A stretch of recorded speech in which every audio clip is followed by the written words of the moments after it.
All right, let's try this again. I just tried to stream and there was no audio. Can you guys hear audio? Give me a thumbs up if you can. I tried to title it something different that didn't have the name of the event in the title. Maybe they're muting live streams that are trying to cover this if you're not mainstream news. Can anybody hear me? I really wanted to go over this, and I want to. We should all stay on top of these kind of news stories. So, can you hear me? Okay. Thumbs up if you hear me. I don't know what the deal was. I don't even want to say the city name. It's in California. There was an event where somebody DIED'd, and I put that in the title. I put Santa, California in the title, and it was mute. So I don't know. There's no mute unmute function. So I'm going back in here and we're going to look at this thing live through, I think it's CNN playing it. And we know that more than 2,400 students. All right, let's take a look. You add faculty and staff, that's about 3,000. Can you guys hear the audio okay? On this one campus alone, so we'll probably see these pictures for the next couple of minutes, be it so another hour or so until they get that campus completely cleared. CBS. And as you look to the right side of your screen, you can see the latest numbers. At least 5 official. Thanks, Virus. Thanks, Redbeard. This shooter. What's up, B. Carpenter? On the loose this morning in the Santa Clarita area. 2 schools remain on lockdown: Arroyo Seco Junior High and Saugus High School. I'm familiar with this area. I've been to Santa Clarita a lot. No, I've known people who've gone to Saugus High School. Just stay inside, lock your doors. This is according to the LA County Sheriff's Department. And just to go, it goes to show you how authorities were doing everything they possibly could. Thanks for joining me, guys. I wanted to cover this as they were covering it. I told you, and the number of school shootings that I've covered over the years, I've never heard where the entire school district is on lockdown. So that was about 23,000 students, but of course, it's been lifted for all those schools with the exception of 2 right now. Again, they put 23,000 students on lockdown in the entire district because of this one event. Of course, fly some of those patients to nearby hospitals there, just going to show you how severe the situation is. But you're looking at that video. Oh, you're from Santa Clarita, Lisa? Cool. Across the country where students are, just being escorted off campus. I've been to Central Park where a lot of these kids evacuated to plenty of times, playing Frisbee football. Hasn't been located, and they have yet to locate this shooter. This is about 35 miles north of downtown Los Angeles. And also heartbreaking as we saw backpacks strewn around. Clearly, when the gunfire rang out, they just Operation Northwoods. We saw papers scattered on the floor. Lots of students being affected, not just the ones who were shot, but of course, you think of the trauma, of the emotional trauma of all of the students who left the scene. And yeah, emotional trauma. That's exactly what they want. Psychological operations, guys. Drills to prepare for a possible active shooter, and talking to Adam Concord. Condition the masses. Because he said, with this being a fellow student, possibly, Ken Edwards, you're asking if it's a scary black AR-15. Let me just T-shirt and let me mute this real quick. I heard one report that there was an AR-15, but all the other reports I saw said that it was a student with a handgun. So, if they were going to villainize any weapon, they would go for the handgun, since it's used and it's mostly abused to the tune of, I know the 2016 stats. It's over 7,000 times that a handgun was used to kill somebody, and it was only 376 for any kind. I mean, every kind of long rifle, including the AR-15. But they want to villainize the AR-15 as kind of a test run because they know there's so many handguns out there. And most, if not all of them that are produced today, are semi-automatics. They just want to they want to boil the frog slowly. They know if they take too big of a chunk at first, then they're not going to be able to accomplish their gun control agenda. So they got to take the scary black AR-15 first, and then they'll move on to the other things. Taking the AR-15 and AR-15 and AK-47 is just the tip of the iceberg for these people. They can say all day, nobody's trying to take your guns. But yeah, when you make legislation that tries to take your guns, excuse me, you're trying to take my guns. Yes, Ultimus says assault chainsaw. I got a shirt that says assault chainsaw. All right, what's this lady saying? Students here, and you said you were walking to school. What did you hear as you were getting close to campus? It was just like 2 or 3 gunshots, and then everyone started running out from the entrance. You didn't know at first it was gunshots. What did it kind of sound like at first? It was just like a big balloon pop, but like super loud, and then like everyone started running, and like it was really scary. So tell me, you said your sister was already at school. You've texted her. What did she say? She said so she's in choir, so she's going to the choir room, and she's still there. She might be getting out right now, but she was just telling me that like she was safe and everything was okay, but she said it was really close to her. What do you think about something like this happening at your school? I mean, it's just so scary because you come here every day and like you don't expect anything like this to happen.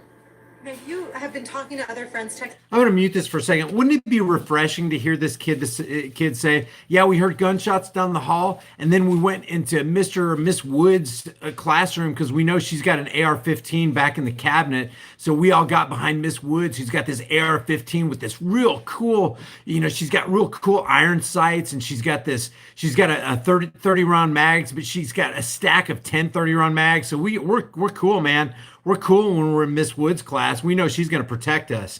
You don't hear that because it's common sense. If the teachers are there to teach the kids, and they also, if something like this happens, they're going to sit there and go, no, I'm only there to teach the kids. I'm not there to get into a gunfight. Oh, so you're there to be a victim? You're there to hide behind a couple desks and chairs which aren't going to protect you? Give me a break. I love Miss Woods. I love Miss Woods. Everybody's running to Miss Woods' classroom. Even all the liberal teachers are running to Miss Woods' class going, can you please protect us? I'm sorry I ever said anything about your scary black AR-15. We love that thing now. Please protect us, Miss Woods.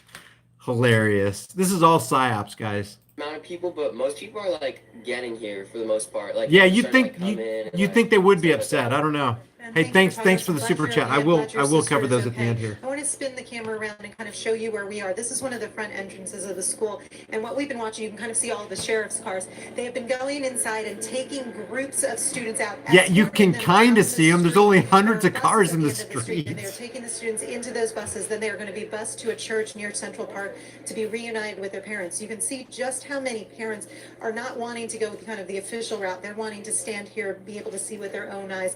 Even Well, some of them you can call them militarized just kind of teachers. I don't know if you're spot saying their that kid, as and a, that's what they're doing. That's, I don't know if you're saying militarized militarized teachers as a derogatory statement, but what would you rather have? A militarized armed teacher in the classroom with your kid? I mean, if you're going to put kids in public school, personally, I think this is a great advertisement. Anytime these things happen, this is a great advertisement for homeschooling. If you don't want your kids to be in one of the most lethal areas in the United States of America, don't send them to a gun-free criminal empowerment school zone. Period. If you're, I know people's hands are tied. Sometimes you've leveraged yourself. Both parents have to work. You want your kid to get an education or whatever. So I understand people are in these situations. But if you're going to send your kid to school, why not militarize the teachers? Why not have them supremely prepared so that if, or actually when, not if, when something like this goes down, they're highly prepared and they have opportunity to pick off the shooter before the shooter picks the teacher or the students off. I just don't understand the mentality of somebody going, no, that's okay. We'll just throw rocks and staplers and curling irons or whatever's in the back of it. We'll throw chalk and erasers at them. Here, help me get this board off here so we can prop the door closed. Give me a break. Give me a break. At this hour because of what has happened. Our conference room is now walking with, I believe, a parent. Who are you walking with, Cara? This is Jeff Smith, and Saugus High School is behind us, and Sparkle Dare, photographer, is walking backwards. So in a moment here, we're going to let her flip around and show you where we're walking. But your son, a student at Saugus High School, you did get to see him, you said, and that was just very reassuring for you. Yes, we were holding back tears. We've been text messaging him inside the classroom, and to actually see him was great. He was at the school. Yeah, We're Vintage gonna Farmer cross says over here homeschool, because problem it's actually solved. a park. Exactly, When you press the button, exactly. Get over there with you. So This is thankful the to be park able to where all homeschool these my parents youngest. Good job, who were at Saugus High School this Sarah morning trying to get Hubbard. information Sarah about their Hubbard. students are headed now to reunite with them. Right. What do you know about where your son was and what happened for him? He was up towards the top of the campus in his coach's class. He's a football player, and we've been texting him inside the classroom since we found out what had happened, and so we knew he was okay, but just getting our eyes on him as he was walking down and being escorted out was great. And what was he texting you as this was all unfolding? Ultima says public He was schools equal telling us indoctrination that, camps. that- I agree with you. Somebody would have to He said- prove to me that he it's not an he indoctrination said that one camp. teacher was pretty badly injured, and that he believes that somebody else was shot there in the quad. He wasn't sure exactly who or what, but he's pretty scared, but he felt secure there with his coach, and yeah, he seemed Felt to be secure with okay. his disarmed coach in the gun-free school How was zone. he getting the information that he was relaying to you? Do you know? Not that I'm aware of, no. He just was chaotic, and he was locked up in the classroom, and that's all that he knows. What were you and the other parents that were Make Orwell fiction again. That would be oh my gosh, that'd be an awesome shirt. Okay, what were you told by the authorities up there? I have never heard that. Did you come up with that? Who said that? Who said that? Liatka. Make Orwell fiction again. Towards where these students are being brought. We saw the long line of buses. Right. Do you have any other children that are affected by I this? do. My other son goes to Royal Seco, which is just down the street, and that's actually closer to where the shooter is supposed to be now. So we don't. He's scared. He just found out through a text message on his phone that there was a shooter. We were trying to keep the information from him, because they're trying to keep the students, calm. And so he just found out through a text that there was a shooter, and he was asking if his brother was okay. And he knows now that he's okay, but he's scared. I believe we can actually walk in this way. Is this the direction they asked you to head, or further down? They said it was the church, which is just down there by the red and the white canopy there. Okay. So we're going to head down towards that way, and hopefully we're going to get him home soon. All right, the best for you and for your whole family. I'm glad you got to see your one son. Were you able to send a text message to your other one? I am, yeah. He's okay now. He just wants to know his brother's okay, and he is. So we're fine. But just praying for the families affected, and thankful for law enforcement. Thank you so much for joining us this morning. Okay, thank you. So again, we are at the entrance to Central Park. I'm going to check and see. Hold on just a second. Let me see where they're directing the parents at this point. Están ahí unos estudiantes, si no está ahí su hija, si está ahí una lista, la van a mandar allá a una iglesia que está aquí, aquí derecho para abajo. Okay. Entonces nomás vaya acá derecho. You can hear some of the parents here, DeMarco and Suzanne, being directed. Are parents being directed over Channel 2 up towards the church or back into the park? They're actually being directed to both directions. I haven't been informed as far as how they're separating and sorting them. We're just sending parents to figure out if their child is here or over there. So one direction or the other. Okay. So DeMarco and Suzanne, we're going to head up towards the church then. It sounds like there's two spots. A lot of kids we're talking about needing to be. Let me just fill you in, guys. If you're because it sounds like she's just going to do a couple of interviews, so I'm just going to mute her for a second. A teenage gunman. This is from NBC News. A teenage gunman who opened fire at a Southern California high school on Thursday morning shot 5 students, 2 of whom have died before shooting himself in the head. Now, this is allegedly, guys, because I'm reading from mainstream news here. The suspect, whom authorities described as an Asian male, well, thank goodness it's not a white guy this time, whose 16th birthday was on the day of the shooting in Saugus High School, was in, quote, grave condition in the hospital, Los Angeles County authorities say. The students who died were a 16-year-old female and a 14-year-old male. All the victims, allegedly, of course, guys, grain of salt here. All of the victims and the suspects attend the school in Santa Clarita, north of Los Angeles. 3 other students were also shot in the school's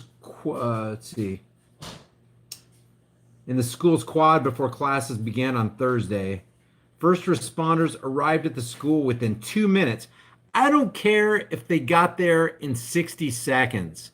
The best first responder is the guy or woman who's already there on the scene. And when you have a gun-free zone like that, don't expect anybody to be armed, because if you are, then you're going to be, if you're caught by the authorities, then you become a criminal in the eyes of the state. For no other reason than your motive was to carry that gun in that gun-free zone to keep yourself safe and to keep the people around you safe. You have perfectly good motives, but because of the laws of every freaking state in this union, you're criminalized if you want to carry a personal protection device. And you're never going to hear that, ever, ever, ever. You're not going to hear that from the Young Turks. You're not going to hear that from NBC, always broadcasting crap, the Communist News Network. You're not going to hear it on mainstream news. You're not going to hear common sense. That's why, we were talking about just a couple minutes ago. One of to solve this problem, if you don't want your child to be in the most deadly zones that this country could ever offer, a gun-free zone, then homeschool them. Problem solved. Oh, but I can't. I've got 2 jobs. Oh, sell the car, sell the house, get a smaller house, live in a trailer. If you really care that much, you'll make the changes you need to make to keep the kids safe. Because it's not a matter of if, especially in California, it's a matter of when this is going to happen. Now, I'm not slighting anybody who, they got their backs against the wall currently financially right now, and they don't really feel like they have an alternative. But there is an option out there, and you can take the option. Look at this guy with this military style rifle. This is also desensitization. It's there to, this kind of operation is a psychological operation. It doesn't matter if this didn't happen or if there were I can't say the rest of this term right here, crisis. It starts with an A. I can't say that because the algos have picked me up. It doesn't matter if this is a real event, a fake event, a staged event. The question is, how are they going to use this event to their purposes? What agenda are they going to push? How long are they going to keep the pedal to the metal on this 24/7 news cycle and show how horrible this is? It was a handgun that was used in this case. So they're really looking to villainize and vilify inanimate objects. The AR-15, the AK-47. They're going to go after they'll go after the quote high capacity magazines. They're going to go after the assault rifles, and they're going to eventually go after your guns. They want this. They want the United States. They want America to be a gun-free zone. Period. So in that situation surrounding that suspect. Yeah, as you can see just how much this community has been impacted, even people who don't have children at the school, just the emotional toll it's taking on everybody. But look at that scene. Emotional toll. They wanted to take an emotional toll. And we saw several ambulances. Look at this show of force, guys. We always see this. Rolled out on gurneys. Tina Patella is live on the ground, has been talking to students out there. Tina? Yeah, and I actually was just talking to a mother. She was look at all the way down the street. Look at all the cop cars. Trying to see if she could spot emergency services. She knows that her daughter is okay, but she says she wants. You would think an army moved into the neighborhood, guys. This is overkill, but you get used to it, and it's like, no, this is what we need for one gunman. And it's not even a gunman, it's like a gun kid. Look at all the resources being used. All these people are on the clock. All the extortion money, all the taxpayer money is being used to fund all this garbage. You would think, okay, 5 or 6, maybe 7. Okay, I'll give you 10, but hundreds? And each of these vehicles probably carried 2 guys, 2 individuals. There's hundreds and hundreds of law enforcement agents on there. They probably called the FBI, the DEA, the ATF. All the alphabet soup agencies are on there, on the scene, here to keep you safe. It's all psychological operations. It's all desensitization. Yeah, this is exactly what we need. Throw all these government resources at the problem. That'll fix it. Exercise really is a good thing. Again, as we've been standing here, we've been watching big groups of students being escorted by sheriffs outside of the school. They're being escorted to buses. I can't even overemphasize how outrageous it is to have that many vehicles on the scene for one gunman. Even if a small military came in there and started shooting up a school, maybe then, 50 or 60, 70, 100 maybe. That would give you 200 people on the scene. They got SWAT here. They got the special forces team with the special training. They got the fire department there, EMS. Everybody's there. Just pull out the stops. Let's get this. Let's take this down. Man, talk about increasing your chances of friendly fire. Look at all these people, heavily armed. Look at these guys coming out. Look, here they are. They get long. How come they can have long rifles, but we can't have long rifles? Oh, it's okay for them because they're government officials. What do you mean? They're just human beings like us. Why did they get special privileges? Yet another example to show that people with uniforms and badges just have special rights over the rest of us. Who witnessed a teacher jumping into action to pretty much try and save a lot of students. All of a sudden we hear this distinctive sound outside, and so my teacher quickly sprang to his feet, got up, locked the door, asked one of the students to get the keys, and so reinforced it, and then we turned off all the lights, and then we got a bunch of desks and stuff, and then reinforced the doors. And Pitiful. just, stayed hidden. Pitiful. Desks, chairs, reinforce the door, lock the door, take the keys. What about a firearm? Teaching. Oh, But then You're going to call a guy with a firearm, might as well have a guy with a firearm on site right then. The students have been preparing and participating in drills of this nature for the past couple of months or so, and it appears that what they learned pretty much worked, with the exception of the area. Yeah, he almost looked hoggish, didn't he? Happened, and sometimes you just can't control Hoggish. especially when you're that close in range to a gunman, a shooter there. Again, that shooter has been injured. We don't know if it's been a self-inflicted wound or if it came from the cops, but he is most certainly in custody right now. Actually, we do know now he After shot 2 himself hours, thankfully, reportedly in the the head. search for a shooter is over. It was very scary for a lot of people.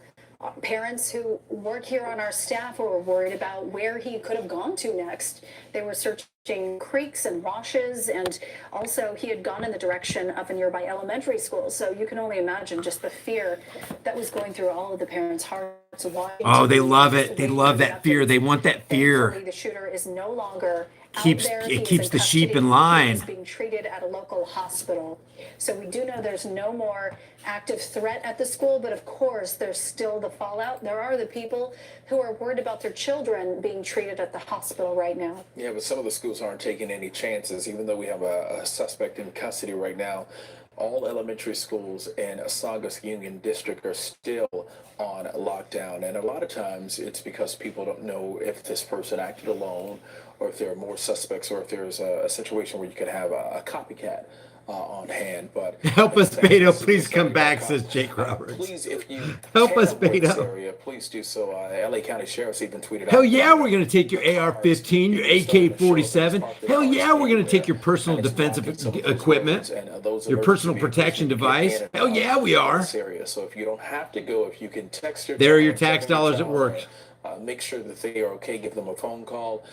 That is a good thing. Or if you could just hold off for a bit until they get the situation under control, I'm sure those kids will be well taken care of with many of the staff there on hand at the reunification center. And we have an update now from our executive producer. There's somebody on the phone named Jake. Hello? Jake, can you tell us what you saw? Yeah. Yeah, so as I kind of came down Mulberry Glen, I saw like the ambulance kind of pulling away from the house, or a lot of the cars pulling away from the house. They took down like the yellow tape for a minute, and I saw the garage door closing. And then a good friend of mine that works down at the hospital told me that somebody come in with a self-inflicted gunshot wound to the head, and they were losing him on the way to the hospital. Oh, no. Oh my.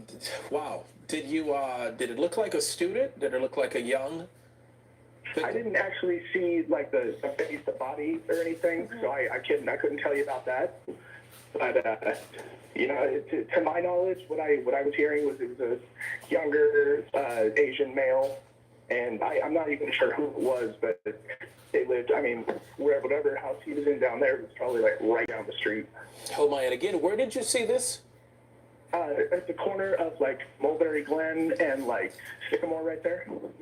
Okay, Mulberry Glen and Sycamore. Now, do you know this area? How familiar are you with this area? I've lived up the street my whole life. I'm waiting for the guy to say Jeffrey Epstein didn't kill Over and himself. over again, play out on television and throughout the country. But to have it happen right in your own backyard, it's got to be tough. Yeah. It's definitely different. You know, you always, like you said, you always see it, and you never really think it's going to happen in your own backyard. But you know, it's just something. But when it does happen in your backyard, I sure am glad I don't have my AR-15, man. And Wouldn't want to be prepared or anything. you know, get your boundaries down, because this can happen literally to anybody. And this is the hospital on the right side of the screen if you're watching CBS 2 News right now, or our sisters. Okay, I'm going to read some super chats real quick, guys. And I'm going to go over some super chats you guys left me from last time. I promised you I'd go over them in my next live stream. Thanks, Wolf Pod. I appreciate the super chat. MGC, the truth says, and this is why gun-free zones won't work at all. And that's a good point.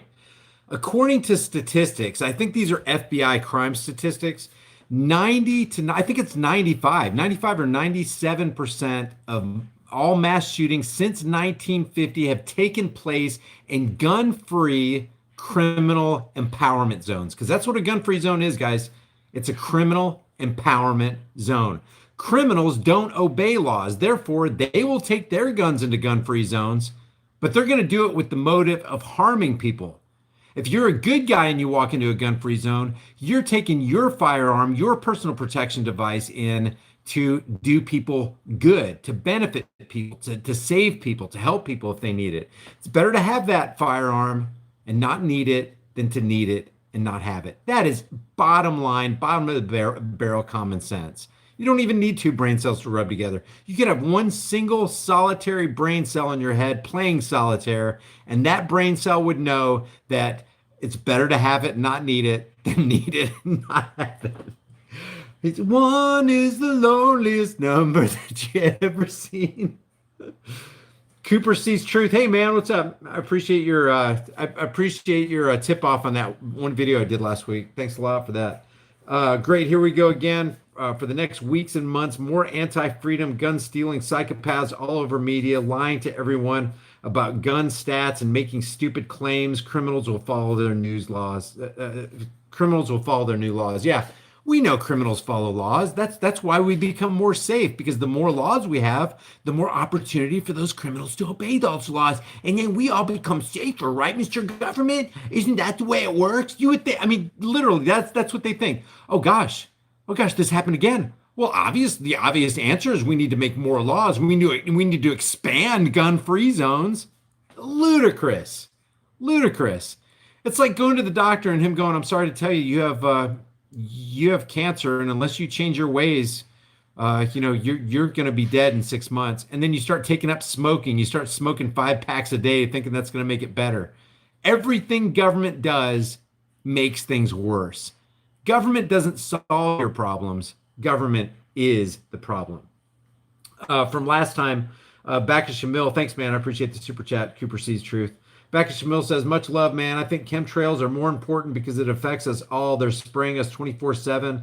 I asked Mike Morales to do a live stream with you regarding chemtrails. Hello from Useless Eater in New York City.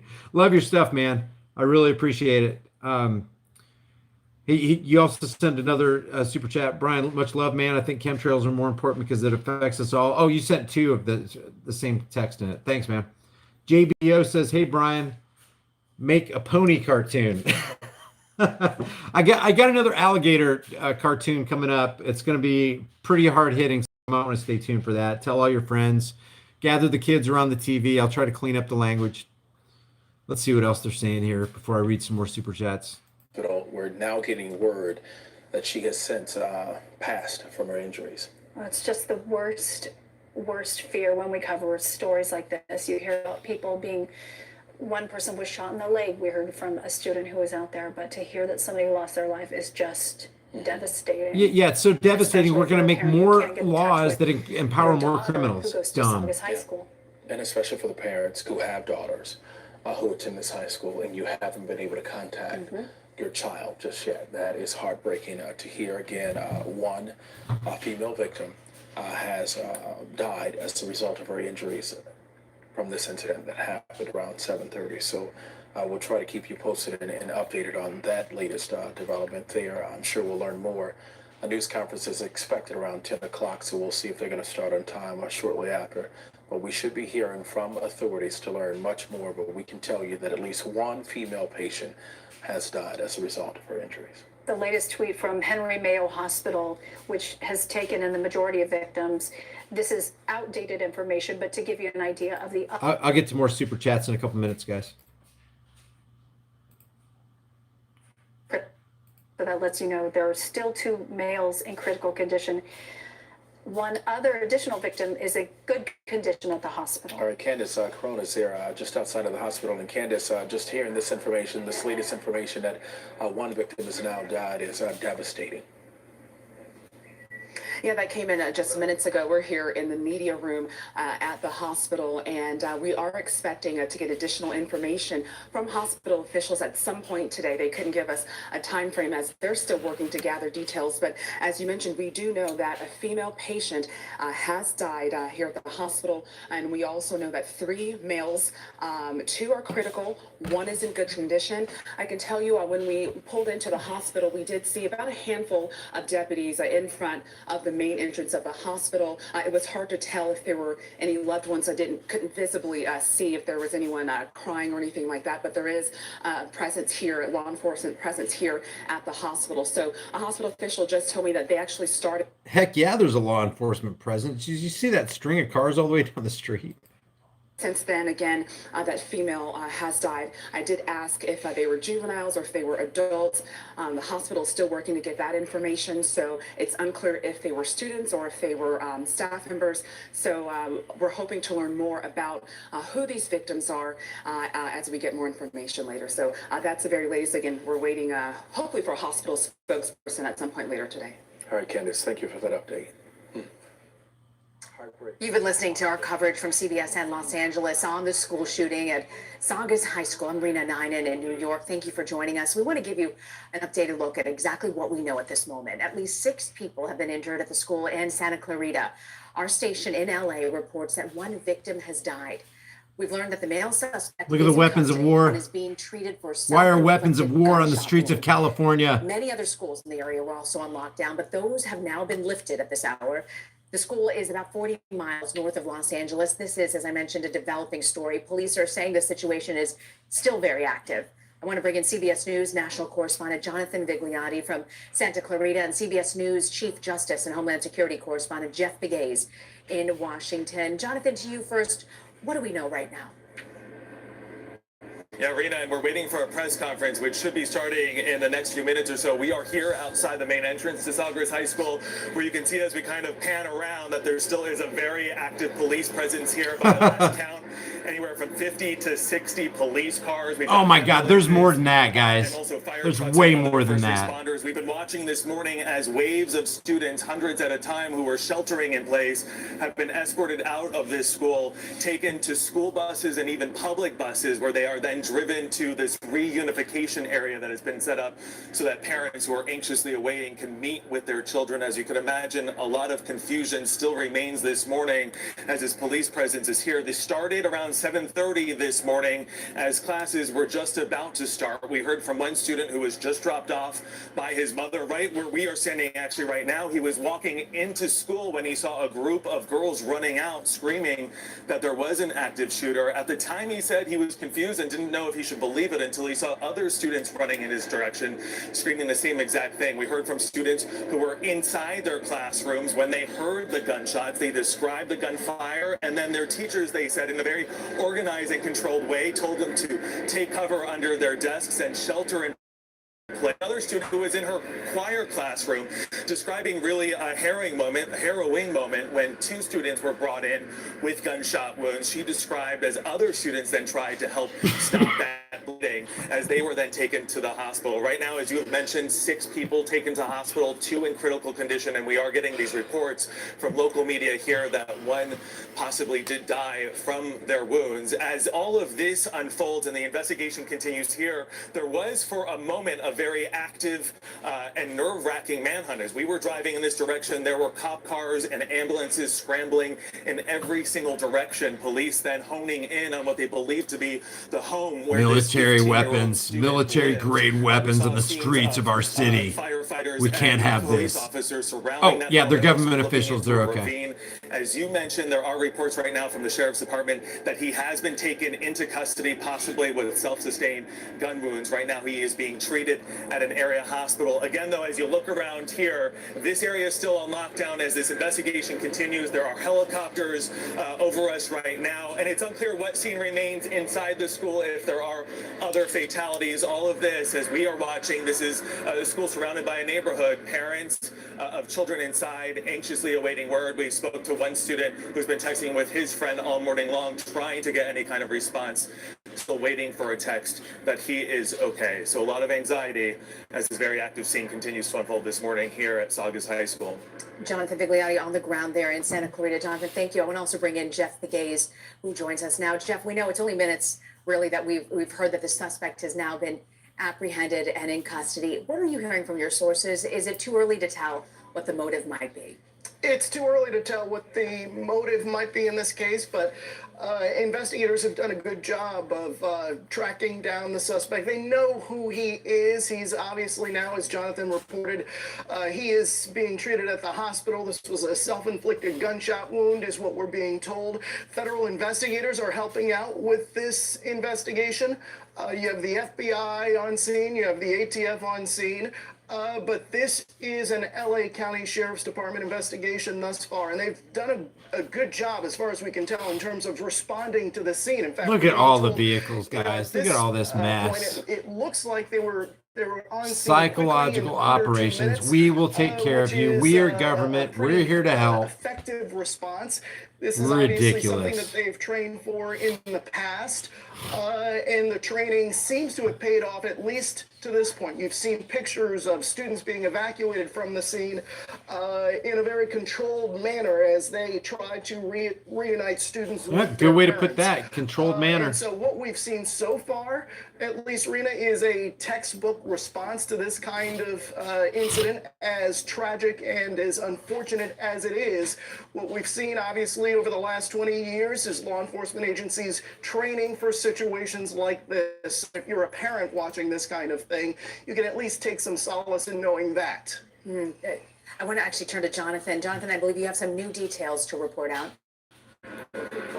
That's correct, yeah, and as we kind of move out of the way as cop cars come here, Henry Mayo Hospital, where these victims were taken, confirming by tweet just moments ago that one female victim did die as a result of gunshot wounds sustained here at the school. They also went on to clarify some of the other victims. 2 male victims, they say, are in critical condition. Another male victim, they say, is also at this point going through surgery right now. All of this as, again, we're here outside this school, police inside. Okay, I'm going to mute this and read some more super chats. Some people are saying, hey, just got off work. What's going on here? Shooting at Saugus High School in Santa Clarita, California. And they're reporting that actually 2 females have died. One male and a 14-year-old female, 16-year-old female and a 14-year-old male have died. And the shooter supposedly shot himself in the head, and he's in critical condition at Henry Mayo. So that's what they're saying right now. And you know, a lot of people are saying, well, this is fake. This really didn't happen. They're just doing this for the agenda. It doesn't really matter if it's fake or real. The question is, what agenda are they going to push? We already know what's going to happen. They're going to try to vilify the scary black AR-15 or whatever weapon they use. So far, the reports are that it was a handgun. They want to disarm people. They want to expand red flag law. This is going to be another springboard for the extreme risk protection order, the red flag bills, where they can actually just get a warrant for no reason. Somebody can see you in the supermarket with a gun, get freaked out, say, I think this person's a danger to themselves and others. Send law enforcement, send them now. They'll violate your First, Second, and Fourth Amendment rights, take your guns out of your house, subject you to government psychological evaluations. Look at this guy. Do you see that? I wish I was paying attention to the screen. These guys, these government agents crawling all over the place with what they call militarized weapons. Look at this right here. Militarized weapons. They can have them. They're always trying to draw that line of demarcation between them and you, the common people, and the ruling class and their enforcers. The ruling class and their enforcers can have these weapons right here, but you can't. We can't trust you with those, but we can trust these guys. Look, there he is. We can trust people like that with it. Do you realize that people like that, people in law enforcement, are 3 to 4 times more likely than the general population to be domestic abusers? And yet those are the guys they want to not only have the weapons, but a monopoly on force and power? You've got to be kidding me. These guys right here are 3 to 4 times more likely to be domestic abusers, guys, because they have this order following mentality that's literally like cancer in your brain. He is 3 to 4 times more. Anytime you see anybody law enforcement, the statistics show, CDC statistics show that law enforcement agents are 3 to 4 times more likely to be domestic abusers. And yet, what is the catalyst? What's one of the catalysts for the extreme risk protection order, the red flag laws? If you're a domestic abuser, if you have any kind of record of domestic violence, well, we're going to come in and take your guns. Well, why don't they take their guns? Why aren't they taking the law enforcement's guns? It's always a double standard. There's always hypocrisy in play when you're talking about any level of statism. I don't care if it's left statism or right statism, liberal statism or conservative statism. It's all statism, guys. It's the idea that people have the right to initiate unjust force and violence on peaceful people who haven't done anything wrong. So that's where we stand. Supposed shooting in Santa Clarita, and I noticed some people were saying, "Hey, this is a red flag." Now, what people don't understand, what they need to realize about red flag, is not necessarily that this event didn't happen or that there's actors involved in this event. A red flag can be an absolutely real event, but the red flag, it has an agenda behind it. There's an agenda that this psychological operation is used for, whether real or fake. It doesn't even matter. The end result is what matters. The bottom line agenda that they're trying to fulfill for globalists, that's what matters. All right, so let's see. A couple super chats here from Swamp Fox 1776.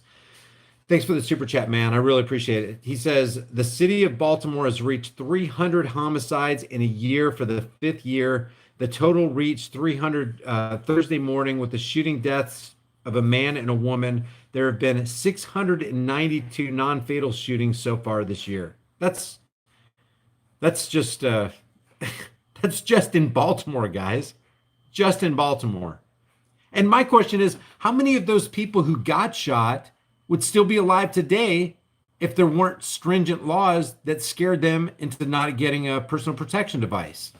You know, a lot of people are scared of guns. One of the reasons that they're scared of guns is because of the 24/7 news cycle from nitwits like the Communist News Network and always broadcasting crap.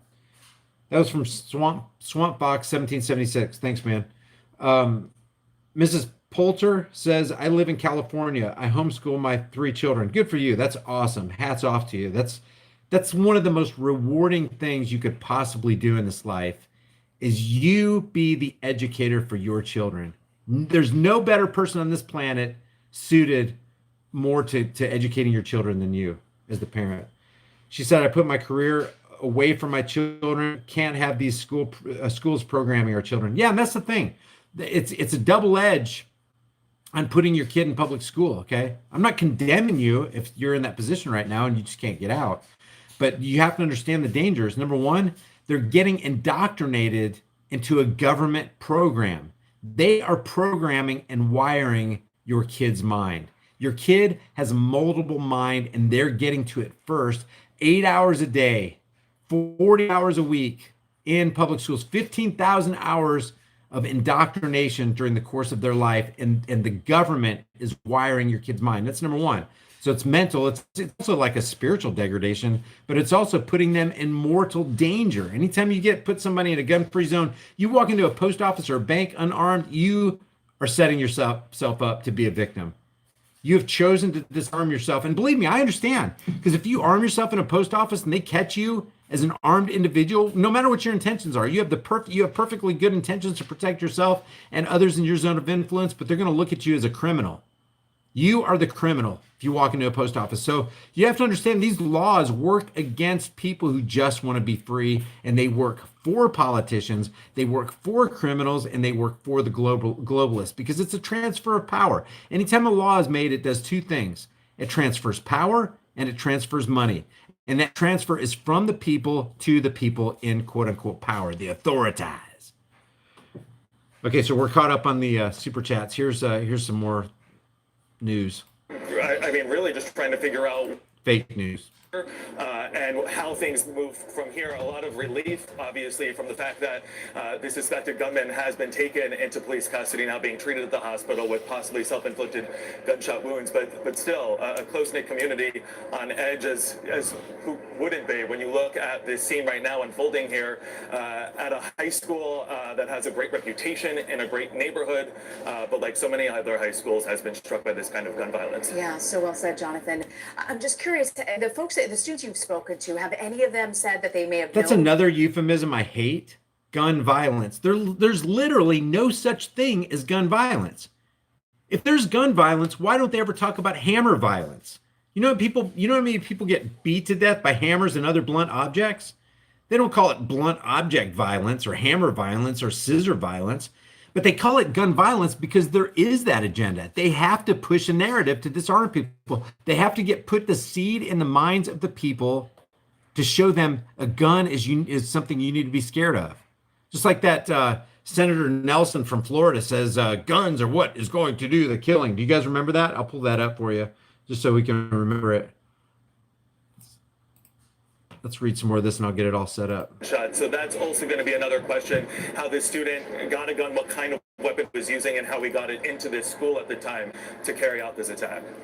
Jonathan Vigliotti on the ground there in Santa Clarita, California. We are standing by. We are expecting any moment now a live press conference from police there on the ground to give us an update on the situation and the aftermath. I want to bring back in Jeff Pegues as well. Jeff, we were talking a little bit about what the next few hours will be like for law enforcement. How do they coordinate on something like this? It's a local issue that obviously has garnered national attention. Well, and I think I sound like a broken record when I say this, but they've gotten really good at coordination between local and federal. And Jonathan was talking about the weapon used in the incident. Well, that's where the ATF will come in, and they will be able to search to figure out how the weapon was purchased or how the suspect got his hands on that weapon. And so that's where you have the coordination between local. LA County Sheriff's Department is the lead on this investigation. So the ATF, the FBI will sort of take a step back, ask the local officials what they need. This is Senator Nelson from Florida. Let me just play this for you real quick. I know I've done this a couple times. Maybe some people have missed it, but when I tell you that, especially the liberal status mind, when they say the gun is what's going to do the killing, and when they use euphemisms like gun violence and gun control, look, they are not trying to control. They're not trying to control the guns. And this has nothing to do with gun violence because guns are inanimate objects. They can't commit violence. Just like this wallet can't commit violence, or this microphone can't commit violence. If I beat somebody to death with this microphone, nobody on the news, first of all, they're not going to do a 24/7 news cycle, and it probably won't even be covered by the news. But if it was, they wouldn't say a man in Oklahoma committed microphone violence. They're not going to say that because they're not trying to vilify the inanimate object of the microphone or the inanimate object of the wallet or the inanimate object of the pen. Can you imagine somebody going, yeah, he died last night by self-inflicted wounds of ballpoint pen violence? Ain't going to happen. Not going to happen. But the reason they use gun violence and the reason they say we're gonna initiate gun control is because they don't want you to know that they want to control you. They're not trying to control your guns. They're trying to control you. And that comes all the way around to what government actually means. Government is and always will be, if you just look up the etymological definition, those words that make up that word literally means mind control, to control the mind. Governo and mentis, to control the mind. Government is mind control. Government is all about control. Just that's why Washington says government's not eloquence, it's not reason, it's force and like fire. It's a dangerous servant and a fearful master. Government wants to be your master. Government agents want to be your rulers. That's why cops act like they do. That's why the reason a person acts like they have more rights than you is because they believe they have more rights than you. It's really bottom line simple. But when they use gun control or gun violence and they say the gun is what's going to do the killing, they really mean it. They really believe that in their minds. And here's proof right here. And if some of you hang with me, if you've been with me for a while and you've seen this, I like to watch it just to refresh my memory that, yeah, this is indeed, these are the inmates running the asylum. This is an inmate right here. Here's one of the inmates, Senator Nelson from Florida. Listen to what he says. He means what he says, too. He believes this. When you get right down to it, the gun is what is going to do the killing. That was, by the way, that was after Parkland. This was the big town hall meeting that CNN had. It went viral. People were making fun of it, but a whole lot of people were really taking it seriously. This guy who is a senator, believes the gun is what is going to do the killing. And all the brain dead lemmings, what do? They applaud. But what we should really be doing is this. That's literally the reaction you should have. Because it's that insane. Literally that insane. All right, so we'll get back to the fake news outlet here. wounds. There is a pick press it conference apart. that the sheriff department is going to be holding shortly.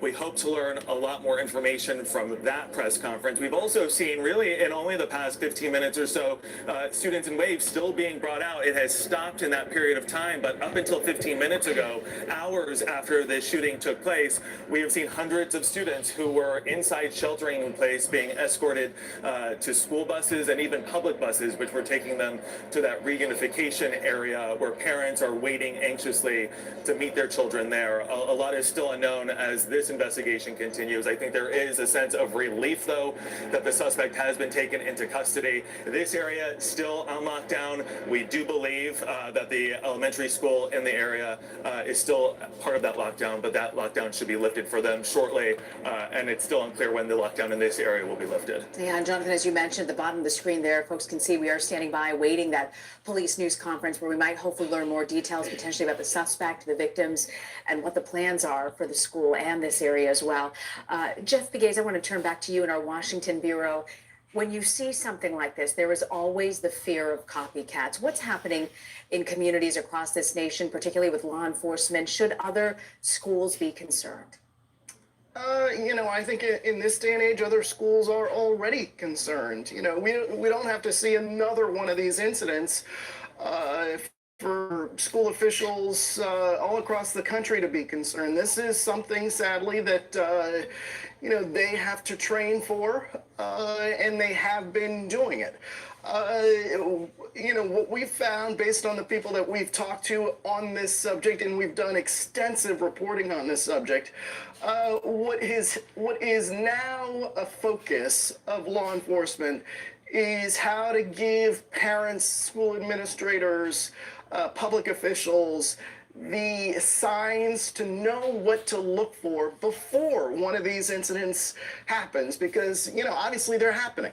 We see them happening almost weekly, and that's a really sad situation. But the fact of the matter is, the focus now is, well, how can we give people the tools that they need so that when they see something that is potentially concerning, they notify school officials or they share that information with law enforcement. Because if you look at Parkland, Florida, for example, and the school shooting there were missed signs, and you'll have law enforcement, you'll have school officials, parents acknowledging that.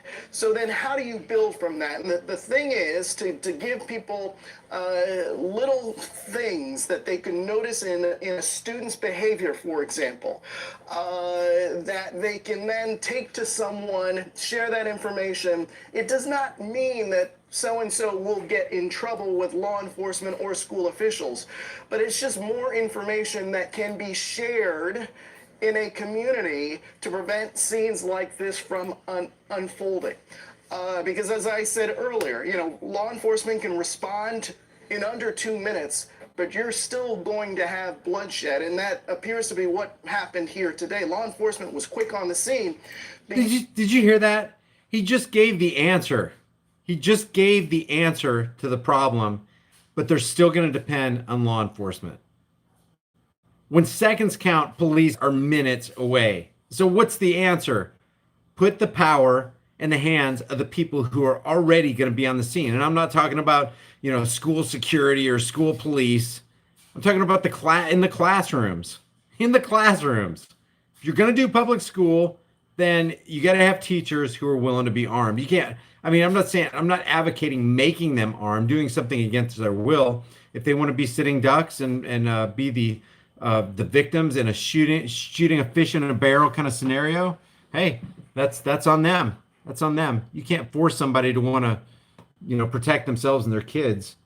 Correction there. I think I was talking in present tense that Bill Nelson was still the senator. He got unseated for whatever that's worth by Rick Scott. So he's not a senator anymore, but he probably still maintained his mental disability. Count of the number of school shootings, unfortunately, that we've had to cover over the last several years. And there is that concern about potential copycat scenarios. And so that is something that law enforcement is aware of too.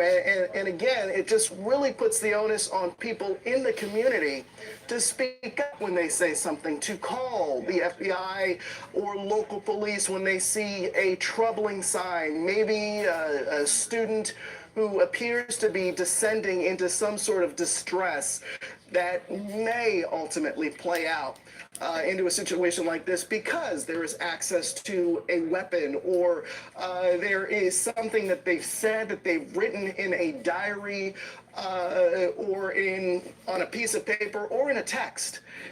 So there are always these signs out there. And if you look at law enforcement, when it comes to terrorism, they've said, if you see something, say something. Well, now that applies to these situations too. If you're joining us now, we're following the ongoing. So now we have a whole lot of individuals who are playing Big Brother, and we're going to get the FBI involved. How come this wasn't happening in the 50s, 60s, and 70s?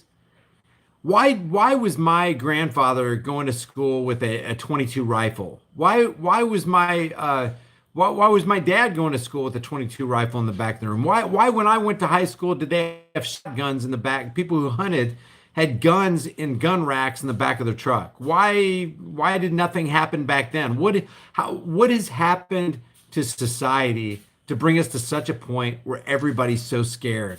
You didn't see anybody scared in the 1980s, even in the early 1990s. What happened in society to make things go so haywire? I wonder what it was. I wonder what happened. Where was the turning point? Hey, Muggsy, where was the turning point in America where things went really south to the point where we're going to narc on our neighbor because we think, hey, we saw something, we got to say something. And what's the implication there? Government will help us. Government will step in and provide the solution. It didn't used to be like that, but now it is now. It is now. What changed? Give me a break, man. All of this is geared to get you to think from a fear-based. It's the Hegelian dialectic: problem, reaction, solution. They create the problem, wait for a fear-based reaction, and then just make it go haywire on 24/7 news cycles like NBC, ABC, CBS, CNN. Just really push that fear down into the subconscious of the masses. Oh yeah, well, we need to. I just saw something. Oh yeah, he did mention that he bit his toaster pastry into a gun. That really concerns me. I'm going to call the FBI. Are you kidding me? Waste all those taxpayer resources because somebody bit their toaster pop or whatever that thing's called into a gun. A little kid was expelled from school because his what's that thing called? The toaster Pop-Tart. Yeah, Pop-Tart. He bit his Pop-Tart into the shape of a gun and starts going. Pew, pew, pew. We used to do that kind of stuff all the time with paper and pencils. We'd pretend they were guns, playing cowboys and Indians. I saw the neighbor kids playing cowboys and Indians. I mean, they were really simulating like they were shooting each other. Let's call the FBI because we need to get them on that. These are future mass shooters here. Holy crap. Are we really living in that kind of society? Here's Henry Mayo Hospital. Give us some information on that. So we an incident command center that we set up when things like this happen. Commander. For that 2 or 3 times a year. We have a pencils have response lead team that helps those drills, helps us practice, so when it happens, we're prepared. Mass And, rubber we band can shooting. That's expect to hear hilarious. from at 11 a.m. and what sort of information can we expect to get? So Dr. Larry Kidd, Kidd, he's the chief clinical officer for the hospital, and he should be able to give you more information on the patients and their status. Okay, thank you so much. I know your phone is, so it's very important that you get that. But as you just heard, a news conference here at 11 a.m., Dr. Larry Kidd, who is the chief clinical officer, he's going to be giving us some details on the patients. At this point, we know that one. Oh, my phone was female has ringing. died, It's my 3 free males, Masonic brothers telling so us we still have the meeting still on for One tonight. is in good condition. Those first patients started coming into the hospital around 8:30 this morning, and so it's been all hands on deck since Patrick was saying that since it's not a larger sort of shooting, thankfully, that they do have enough resources here at the hospital, so they don't have to call neighboring hospitals and nurses and doctors and things like that. So they are. Yeah, guys, if you're not on a government watch list by now, you're doing something wrong. You need to really reassess. Back to you. All right, Candace, thank you. We're going to give you the latest numbers on this shooting. One female patient has been confirmed dead, as Candace just mentioned. 5 people have been injured. 2 are in critical condition. We don't. 5 injured, 2 in critical condition, and Epstein didn't kill himself. There, they said a teacher was wounded. The shooter is in custody. Sheriff Alex Villanueva would not describe the extent of the injuries, but he did say the threat is over. And the shooter, we know, is a 15-year-old male who was a Saugus High School student. All right, Tina Patel is on the scene as well. Tina, what do you have for us now? Yeah, we are at the church. Thank you, Robin. I just appreciate down you the guys street too. From the high school, and Adam's with me. He is a bishop here. He's also a parent. You were saying that you actually have classes with some Saugus High School students in the morning. That was happening right then, right? Yeah, we offer seminary classes for all of the youth, high school students, and they're typically Seminary classes. Might as well make that cemetery classes if you're going to keep your school a gun-free zone. Cemetery classes. There you go. And we specialize in casket making. Was one of those. Yeah. So was she the one that first told you something was happening, or was somebody else? Yeah, I was on my way to work. I'm a professor at College of the Canyons, and my daughter was in one of those 3 classes and texted me. She had tried to get a hold of her mother first, but she wasn't available, and so I told her to stay calm and to stay here with the teachers in the building, to not go to do anything or leave. And then when you were coming over here, I mean, what was your thought process? I'm sure you're holding, like we said, a couple different positions because you're a father, but then you're also a bishop, and you want to be kind of help. Yeah. Well, actually, I started to teach my first class at the college. I got halfway through it and couldn't focus, and my wife was calling me on the phone, and so I just had to cancel class and come here and just help out, make sure that everybody was okay, getting on the buses to head over to Central Park. And we're kind of a sanctuary here. We had hundreds of students come from the high school here on their way to the buses and to the park, so just helping out. And I know it's so chaotic, but can you talk about kind of what you were seeing, how students and how staff were kind of emotionally processing what they saw, what they witnessed? Well, I think everybody was shaken.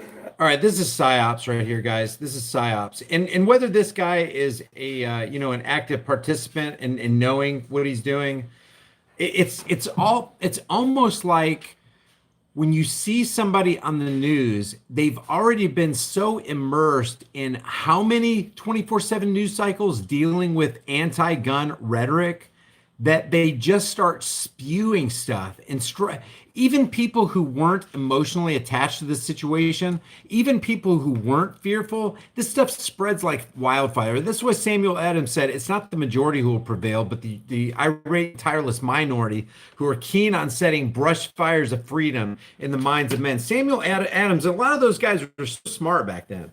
I mean, the mind is an extremely, extremely powerful thing. And when somebody gets caught up into the herd or the crowd mentality, there's a really good book by Gustave Le Bon called Crowd Psychology. You should read it. It's very good. Matter of fact, don't forget to get on my private email list through my website, highimpactflix.com. All those links are in the description below. Get on all my alternative media sources, guys.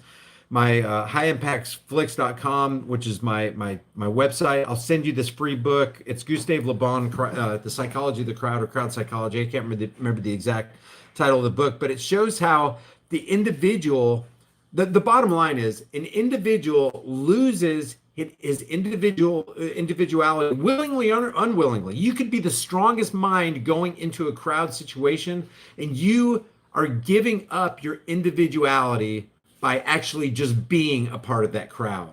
If you're at a concert, if you're at a football game, you're losing your individuality to the entire group. It's basically a majority rule. It's a democratic situation. Majority rule situations are never, ever, ever good situations because they actually remove individual rights. Whereas if you just compartmentalize yourself, and I'm not talking about isolation or anything like that. I'm just saying when you willingly involve yourself in a crowd situation, you are giving up your individuality. That means, like, let's say the Route 50 whatever concert in Las Vegas, when that kind of thing happened, that probably set off an algo right there, just saying that word. If something does go down, what are you going to do? You're surrounded by hundreds, if not thousands of people. You could be the strongest guy there. You could be able to bench 650 pounds and clean and jerk 485 pounds. And when the crowd, you're no match for the crowd. You're a single person. They start running like cattle and sheep and just start trampling people. It doesn't, and you fall, you're pretty much toast.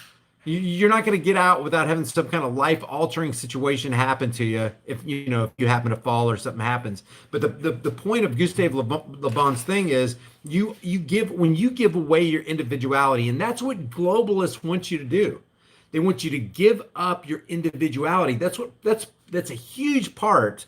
You could almost call it a pillar, a fundamental pillar of public school. When a kid goes into public school, he's immersed into a government indoctrination program and he loses his individuality and he's taught to think like the crowd.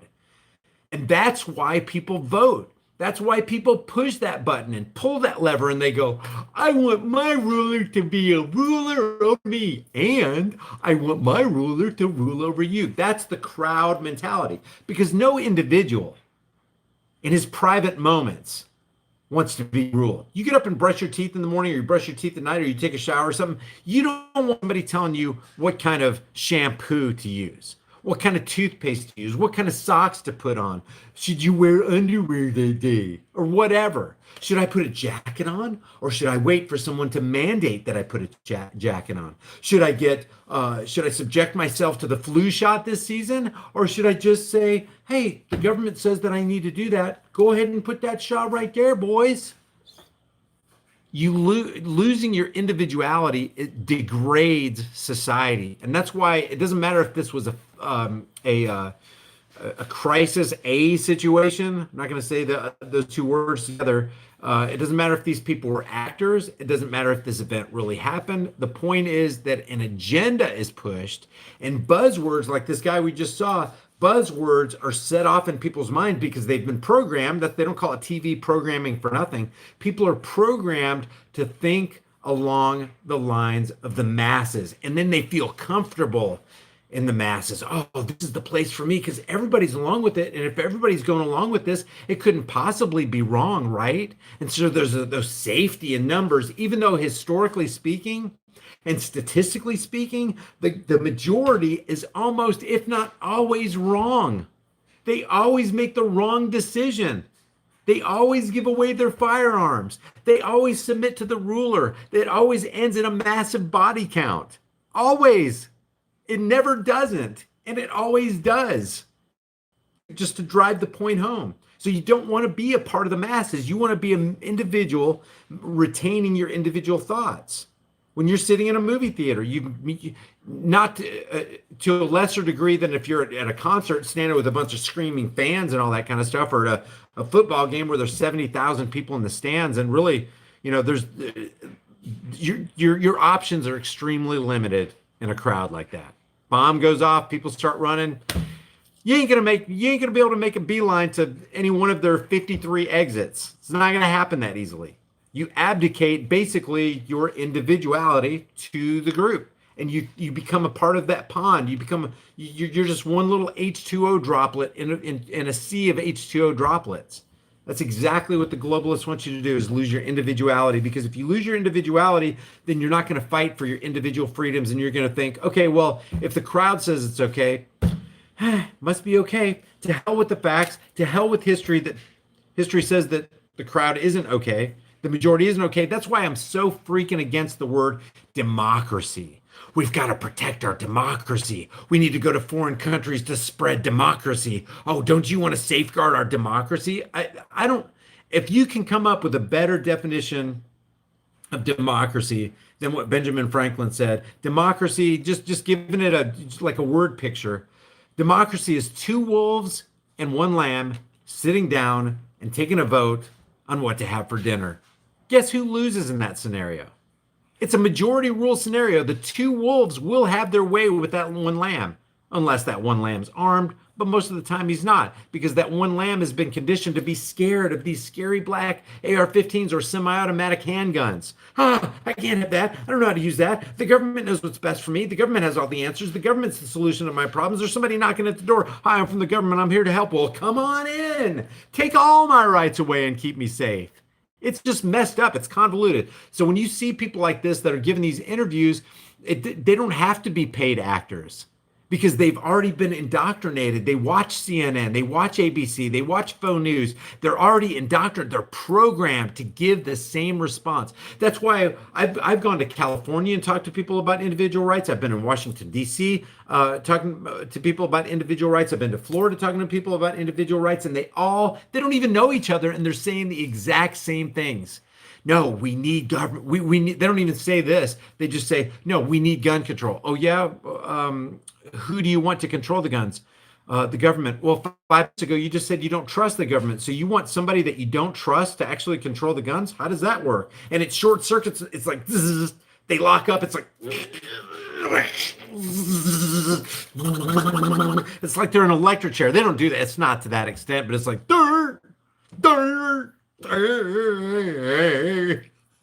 I know I'm being funny with you, but it's serious. You could see their eyes go.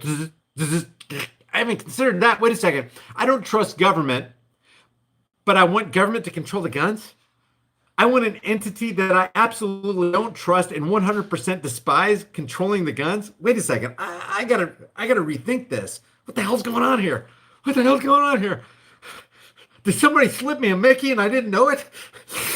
Where's my spelling salts? I can't believe it. I can't go on like this. It's fascinating. That's why I love the Socratic method. In the Socratic method, you just lay out your case like socialism is evil. Well, why is socialism is evil? Well, because socialism is a redistribution of wealth. And it doesn't matter. You don't have to have fancy college 25-cent or 50-cent or $1.50 college words to say, well, it's the commandeering of, you don't have to have that for socialism or communism or capitalism and do the spectrum thing. All you have to do is lay out your case. Here's why socialism is evil. Socialism is a redistribution of wealth. Do you agree with that? Yes, of course we agree with that. Okay, so who's going to redistribute your wealth? Well, that would be the government. Okay, well, how's that going to make everybody equal? Because in a socialist caste system or a class system, you have people on the top of the food chain making decisions for everybody else. And 5 minutes ago, you told me you don't trust the government. So if you don't trust the government, how can you trust a socialist or a communist government? You can't, because what they're going to do is redistribute your wealth. And what wealth distribution is somebody, a third-party government, taking by force resources and products and services and time that individuals have put their nose to the grindstone to accumulate. So a person, do you believe it's okay to steal? People say, no, it's not okay to steal. Like if I took your pocket watch, or if I took your wallet, if I took your cell phone and just kept it for myself, or took 10% out of your wallet and then just gave your wallet back to you, do you think that's okay? Well, no. Is it okay for government to do that? Because that's what taxation is. Taxation is theft. It's a third party coming in unwelcomed without your consent, taking something that you didn't tell them that they could take. People are like, taxation is not theft. Everybody knows that. An appeal to the crowd. Oh, everybody knows that. Everybody knows taxation is theft. How come everybody says taxation is theft when taxation is clearly theft? More specifically, taxation is extortion. It's not a thief coming to you in the night and taking your stuff while you're sleeping. It's the thief putting a gun at you and saying, if you don't give me 25% of all your wealth, I'm pulling the trigger, or I'm going to fine you. I'm going to throw your ass in jail. It's theft by force, which is what extortion is. So you get my whole point in this is you get people up there. They don't have to be actors. They don't have to be in on it. They're already in on it because they've been conditioned to be in on it. So their conditioned response makes conditioned things come out of their mouths. And then everybody pretty much says the same thing. We need gun control. We need to ramp up gun-free zone laws. We need to bring on the extreme risk or red flag protection orders. We need to increase and beef up and militarize the police force. We need a stronger FBI and CIA and DEA, and we need to get these drugs off our streets. Oh, do we? So how do you propose that happens? Because all that stuff's going to happen by force against people's will. Is that really the kind of country you want to live in? And that's the problem, guys. That's the problem. It doesn't have to be, You got actors. Oh, this is fake. Oh, nobody got shot. No, what's the agenda? That's all I want to know. I can't prove that it was an actor. Yeah, there are things that look fishy. Yeah, how come this person was in that place in Connecticut and then they also appeared at Parkland? And then we saw them at the Roots at the Las Vegas thing. Huh, that looks fishy. I can't prove anything, but there's some circumstantial things here that look pretty fishy. But I'll tell you what I can substantiate. I tell you the angle that I can take objectively. What I can objectively say is they got an agenda. And they push this agenda every single time. And the agenda that they push never works and always bags on the people. And that agenda is increase your gun-free zones. Why would you do that? 95% of all mass shootings have occurred in gun-free zones since 1950. That one statistic alone tells you eliminate the gun-free zones. It means you're safer outside of a gun-free zone. It means that the only people who are going to obey those laws in the gun-free zone are law abiders. And I'll tell you guys, it is not virtuous to be a law abider. If you want to be a law abider in a post office or a bank or in a school or in a library and disarm yourself, hey, you're on your own. Not very smart. Not very smart giving up the personal protection device known as the firearm. Yeah, God may have made man, but Samuel Colt made him equal. And what makes him equal is you can have a 90-pound woman or an 88-pound 15-year-old defend his house against armed invaders successfully. Don't believe me? Look back at some of my videos. This 15-year-old kid took his dad's AR-15, knew how to use it because his dad cared enough about his kid to teach him how to use that dangerous firearm, that black, scary AR-15 battle instrument that should only be a weapon of war in foreign lands and never on our streets. Yeah, that 15-year-old used that weapon to defend himself against 3 armed attackers. And day after day, to the point of 500,000 to 2.5 to 3 million times, the firearm is used as a defensive weapon to protect lives instead of take lives. And often, not always, but often, all it takes is brandishing that firearm to make that would-be attacker turn tail and run. Not always. But you'd rather have it and not need it than need it and not have it. That's why it's insidious. I'm going to just turn the camera around. These stories that come out and this 24/7 news cycle that's always being propagated, because that's what it is. It's propaganda. It's poison. It's antithetical to individual liberties. It's a degradation to society, and it should piss every one of us off. Okay, so I see I've been going for an hour and 16 minutes. I really appreciate you guys. Let me just double check on the super chats. I haven't been paying attention. I don't know if super chats came in. I'll go ahead and read some of those, and I'll end this. Please share this video with everybody you know, guys. I'm going to hopefully have one more video up before the end of the night. I'm kind of a little pressed for time right here. Let's see. Jennifer, Veterans for Truth. We need to back Adam Kokesh for president. First act of business is to dissolve the federal government, have states run themselves. Let me caution you about Adam. There's a couple things a lot of people don't know about Adam, and I would just, without saying too much, type in a Google search Adam Kokesh / Larkin Rose, and he will show you objectively why you do not want to back Adam Kokesh. And Adam, if you're listening to my broadcast right here, I'd love to have you on, and we can talk about it. But I will ask you the hard questions, because it doesn't seem like you or your campaign manager want to deal with some of these hard questions. Guys, seriously, if you want to know what I'm talking about Adam Kokesh, Larkin Rose did a fantastic job exposing him for the actually anti-anarchist he claims to be. Well, actually, he doesn't claim to be anti-anarchy. He claims to be pro-voluntarist, but it's a farce. Yeah, no, I choose nobody for president. I'm not going to get Adam Kokesh. Nobody's going to pull me into becoming a part of the system. I'm not voting for any. I don't vote for oppressors, even if that oppressor promises that his first move is going to be to dissolve the federal government. I don't vote for oppressors. I'm a free man. I don't need somebody's permission. You don't need somebody's permission. I'm not special over you. You're not special over me. I don't have rights and privileges you don't have. You don't have rights and privileges I don't have. I don't have a right to, stop voting. Stop doing. You know what? Let me plug a channel. Let me plug a channel. I wasn't planning on doing this. Let me see if I got it up. Let's see. You've got to see this guy's channel. Go to Mark Stevens' channel. I want to have him on. This guy has got ironclad. This is unplanned. Go to Mark Stevens' channel. This guy only has 18.6 thousand subscribers, guys. This is one of those YouTubers who uses the logic trail to free people's minds from like internal tyranny. I would just call it internal tyranny.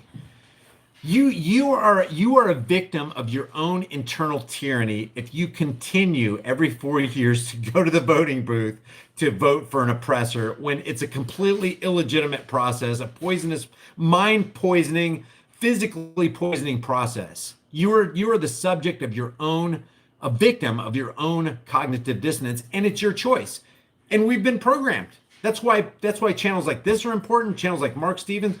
So here's the deal. I'll leave Mark Stevens' link, but go to his last video. I don't even know what his last video was. I haven't seen it yet. But go to his channel. Tell him High Impact Vlog sent you. I've already been in contact with him through Skype. Whenever we can arrange it, I'm going to try to get him on. We'll try to encapsulate everything we need to say in like 45 minutes so it can be a highly shareable video.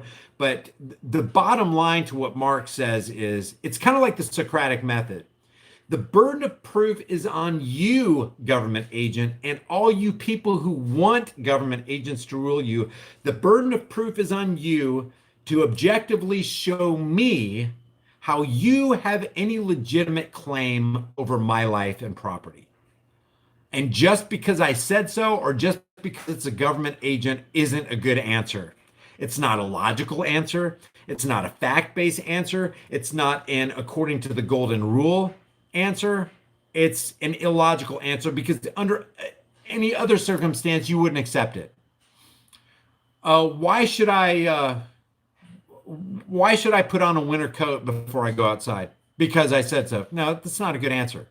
You should put it on because if you're going to be out there for an extended period of time, the cold will overtake your body, lower your body temperature, and you will be the subject of hypothermia and you could die. That's the fact-based answer. It's not just you shall put a coat on because I say so. Here's my reason for suggesting that you put your coat on. Why should I drink water on a hot day where I'm sweating my ass off? Well, because I said so is not an answer. But you can die from dehydration. Your brain and your body needs hydration for your body to function properly. And if it gets below a certain level, you can do something called dehydrate and you could die. That's a logic-based answer. Okay, so now what gives you the right? Well, how do your laws and policies apply to me? How does your tax code apply to me? Why should I give you, or actually, why should I allow you to extort 25, 33, 50% of my income? Oh, because I'm government and I say so. No, not a good answer. It gives you, human being, or a group of human beings, the right to rule over the rest of us. Oh, you're just a human being like me? Oh, you really don't have a legitimate claim over my life and property than me. Oh, well, if that's the case, then why are you voting for somebody to rule over somebody else? It's BS. It's not based in logic, and it's literal insanity. It's what you would find on a funny farm with the person wearing a straitjacket inside a padded cell, heavily sedated. That's how bad it is. If you have some logical thought to resist what I just said, I'm all ears. I want to hear it. So go to Mark Stevens' channel. This is his shout out. Didn't expect to do it, but there are unsung heroes on the YouTube platform that don't get any kind of love. You may not agree with everything Mark Stevens said, but I guarantee you, if you just think about it logically, the things he says with regard to anarchy or voluntarism, I'd rather use voluntarism because people are so, like I told quite frankly the other night when we were doing that live stream, people are so programmed and brainwashed into being scared about the word anarchy, which literally just means no rulers, and to constructing this word picture in their minds that it's some kind of greasy-haired, wild-eyed, masked kid with a Molotov cocktail in one hand and a baseball bat in the other hand, throwing the Molotov cocktail, burning cars in the street, busting out windows and cars burning in the background while people are screaming and there's chaos all over the place. People are wired to think that's what anarchy is, and that's not even what anarchy is. And if you look at anarchy in the dictionary, it literally kind of says that. It's anarchy, synonym, chaos. No, it's not. It's not. Etymologically, it only means without rulers or no rulers. It doesn't mean no rules. It just means no rulers. Why? Because it's a fact of life that nobody has a higher claim over your life and property than you. Prove me wrong. Change my mind. I should go out there with a table and a banner and a microphone and a couple cameras and say, nobody has the right to rule you and take your stuff. Change my mind. I'd probably get no conversations. People would be walking by going, I agree with that. There's nothing to say there. And yet they'll go to the voting booth and vote for a Democrat, or they'll vote for a Republican, or they'll identify as team red or team blue. I'm with the elephants. I'm with the donkeys. Oh, isn't that cute? Isn't that cute? You have your little team animals and you feel all cozy in your GOP and your DNC jammies. Oh, this is great. I love it when rulers rule over me. It's insanity. It's freaking insanity. Freaking insane. Cuckoo for Cocoa Puffs. Cuckoo for Cocoa Puffs. Guys, that's what voting is. Hey, what are you doing there? Well, I want this guy to be president. Well, what does that mean? Well, I want him to be president. Yeah, but how does that flesh out? What kind of actions can you expect for him to be president? What does that mean to you? Well, he gets to make the rules, and everybody's got to follow him. Okay, what if I choose not to follow him? What if I want to smoke? What if I want to drive down the road without a seatbelt? What if I want to grow 55,000 pot plants in my backyard? What's going to happen if I disobey them? 55,000 pot plants? Well, obviously you have to go to jail because you're a criminal. Okay, what makes me a criminal for growing pot plants? Because my rulers said you couldn't do it. Okay, so your rulers say I can't do something means that if I do it, then I'm a criminal? Yeah, that's exactly what it means. So at 11:59 on the night before Prohibition went into effect, you were fine drinking that whiskey, selling that whiskey, buying that whiskey, trading that whiskey, transporting that whiskey. You were fine, right? Yeah. What happened at 12 o'clock? Why, when something 60 seconds before was okay, how did it magically become not okay? Why 60 seconds before were you not a criminal and now magically you are a criminal? Because my politicians said so? Oh, really? So then your politicians are gods? They can speak things into existence and just make criminals out of nothing? They can write on fancy pieces of paper and all of a sudden you become a criminal because you have something that you had 60 seconds ago that was okay to have and buy and sell and trade and drink.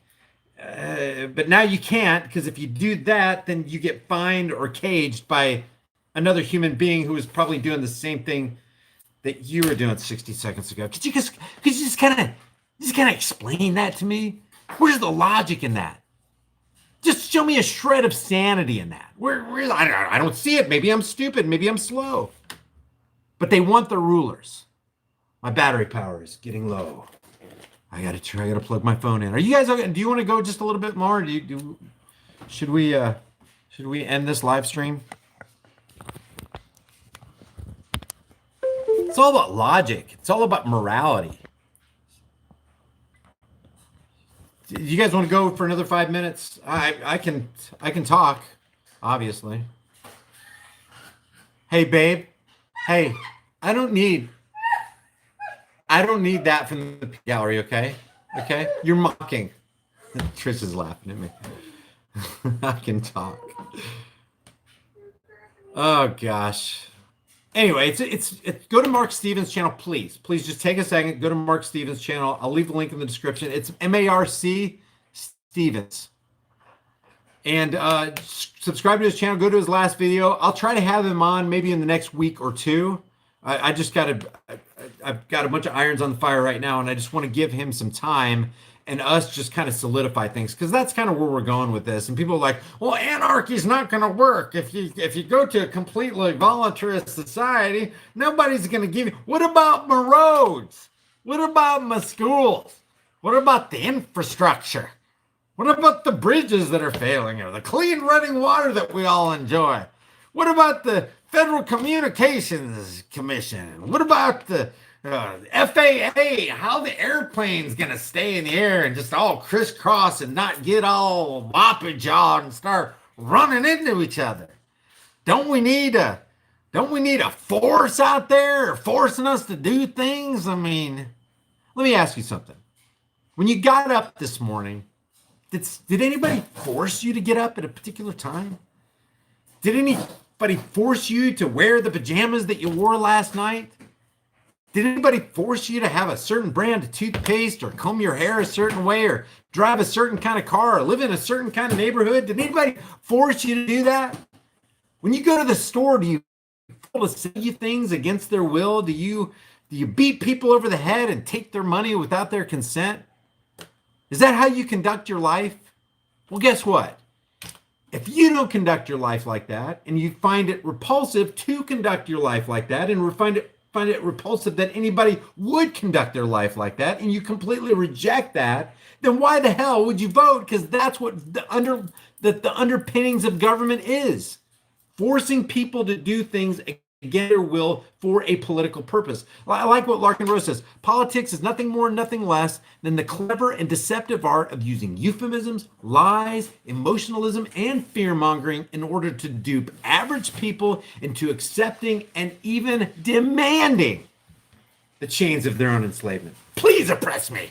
Please, I need to be oppressed. I feel the need to be oppressed. Feel like a preacher. Come on, be a preacher. Come on, anybody. Can I get an amen, sister? Sister. Hey, sister. Can I get an amen? You want to be oppressed? Hell no. Hell no, she says. Okay, that's one that don't want to be oppressed. But I bet everybody else does. Follow the oppression bandwagon. Come on board. There's plenty of room. You want to be oppressed? How the hell are we going to build the roads? You see that school right there? It can't even exist unless we oppress you and violently extort you. It ain't going to happen. It ain't going to materialize. See that grocery store right there? Tens of thousands of goods all neatly lined on the shelf. That ain't going to happen without oh, wait a second. The complexity happens without oppression. It happens without government. Vendors getting together, creating goods, supplying services, all in voluntary mutual cooperation and organization. Supermarkets happen without government. And don't underestimate the complexity of supermarkets. You got meats, you got dry goods, you got gum, you got fabric softener, you got everything, knives, forks, spoons, all coming together in one place. Tons of different vendors getting it all done. And what's their motive? Profit. Oh, the evil profit. It's not evil to want to profit from your time and laboring energies. Not evil. Capitalism is not evil. Corporatism is evil. Corporatism is not capitalism. Corporatism is more akin to socialism. Capitalism is the free market. Corporatism is not. Anyway, that's kind of what Mark Stevens talks about, only he doesn't put it quite like that. It's probably a little bit more elaborate. It's probably a little bit more articulate. It's a little bit more polished, but it's good stuff. So go to Mark Stevens' channel right now. Subscribe, hit the bell notification icon. Tell him High Impact Vlog sent you. You're just like Alex Jones. Oh, the Alex Jones. They should bring that guy back. I don't buy what Alex Jones lays down, but you know, he's a riot. Should have never censored that guy. You should be against all forms of censorship because censorship is cancer. Okay, guys, I'm rambling. So, hey, man, I really appreciate you guys tuning in. Remember, in regard to this Santa Clarita shooting, let me just wrap this up, okay? It doesn't matter if it was real, and it doesn't matter if it was fake. What matters is the agenda the globalists are going to lay down because of it, and we need to be sick of it. We need to be absolutely 100% sick of ERPOs, extreme risk protection orders, the red flag laws. We need to be absolutely sick of criminal empowerment, gun-free victim slaughter zones. We need to be absolutely against anybody who comes against shall not be infringed. We need to be absolutely 100% just all rising up in concert against anybody who wants to take a personal protection device from my granny, my mom, my sister, your granny, your mom, your sister. Should be if they want to be. Hey, Brian, should I get the 30 magazine clip? Grandma, there's no such thing as a magazine. A 30 magazine clip? What'd you say, Sonny? No, there is no magazine clip. It's either a clip or a magazine. Yeah, might be confusing too. It's very simple, but there is no magazine clip. There's a magazine and a clip, but there's no such thing as a magazine. Oh, okay. Should I get the 30 round magazine or the 100 round magazine? Grandma, you're a free individual. You can get whatever you want. But Eric Swalwell says, and I don't care what Eric Swalwell says. Eric Swalwell is not your ruler. You're not your master. And last time I checked, he's not God. So, yeah, but Beto says, he said, hell yeah, we're going to take your AR. Hell yeah, we're going to take your AR. What is it, the AR-47? What is it? That's AR-15 and AK-47. Okay, yeah, Beto says, hell yeah, we're going to take it. Sorry, Beto's not God either. And besides, he's kind of out of there. Anyway, guys, you're a free individual and so is your granny. Teach her how to use that personal protection device. You know? All right, guys. I will see you in the next live stream, and I will try to put out another video tonight before the day ends. I really appreciate you guys sharing these videos, give this video a like, share it with everybody you know on everywhere you can on social media. It really helps me beat the YouTube censorship and suppression algorithms because it's going strong. And by the way, December 10th is coming. I don't know if you saw a couple of the channels. I think American Joe Show dealt with it. We talked about it on Quite Frankly's channel the other night. By the way, another good channel is Quite Frankly. Matter of fact, let me just give Quite Frankly a plug real quick. He's a good guy. He's up there in New York. Our sympathies to him for that. Having to deal with Bloomberg and all those other crazy people over there. Quite Frankly. Quite Frankly is good people. As a matter of fact, he had a really good show last night. It was really funny with John Ward. John Ward's another good channel. That guy's got some good content, complex sentences, really good stuff. Okay, so Quite Frankly, here's Quite Frankly right here. I'll put these in the description for you guys. Whoops. I'll put these links in the description. There's Quite Frankly. He's got a great podcast, great radio show, really good guy, good stuff. Go to this last video I think that he did. Which one is it? Let's see. Okay, he just put up another one.